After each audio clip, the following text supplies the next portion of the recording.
მოგესალმებით მეგობრებო, დღეს მოვამზადოთ კალმარები მაკარონით, აი ესეთი დაჭრილი მაკარონით. მოვშუშოთ ქვაბში ერთი დიდი თავი ხახვი ან 2 ცალი პატარა და აი აქ როგორც ხედავ კალმარები მაქვს გარეცხილი და ამას ეხა დავჭრი მრგვალ ნაჭრებად. აი როგორც ხედავთ დავჭერი უკვე მრგვალ ნაჭრებად. ჩავვასხათ, ანუ ჩავღაროთ ხახვთან ერთად და კარგად მოვშუშოთ. დავახუროთ თავზე, რომ უფრო კარგად ჩაითუთქოს. შემდეგ ჩემო ძვირფასებო, დავუმატოთ 2 სადილის კოვზი, დიდი კოვზით ტომატ პასტა. და როდესაც სადილს უკეთებთ ტომატ პასტას ან პომიდორს, აუცილებლად დავუმატოთ 1 ჩაის კოვზი შაქარი. ეს ყველაფერი აურიოთ ერთმანეთში. მიიღებს კარგ ხვასხვასა წითელ ფერს და აგრეთვე დავუმატოთ წყალი, რომ ჩვენი კალმარები დაიფაროს.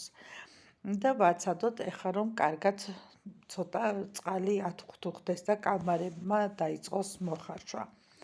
აი როგორც ხედავთ, წყალი უკვე დუხს და ჩავაყაროთ ჩვენ მაკარონი. მაკარონი დავუმატე სადღაც 300 გრამი. აი ესე პატარა ჯამით. ეხლა ჩემო ძვირფასებო, ცეცხლს ცოტა დაუწიეთ ამ დროს. აი ხედავთ, ჩავაყარე მარილიც გემოვნებით და აგრეთვე პილპილი და ამ დროს უკვე ცეცხლს ცოტა დაუწიეთ, იმიტომ რომ მაკარონი არ მიეწვეს თვითონ ქვაბის მსკერს და ადუღეთ ნელ-ნელა. ხშირად ამოურიეთ, სადღაც ყოველ 5 წუთში ამოურიეთ მაკარონს. ეს იმიტომ რომ კიდევ ერთხელ გიმეორებთ, არ მიეწვეს ქვაბის ძირს, მსკერს.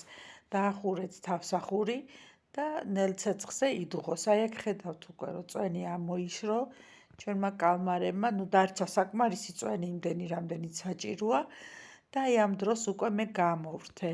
ჩემო ძვირფასებო, არის აგრეთვე სამარხო კერძი, მოამზადეთ და გემრიელად მიირთვით.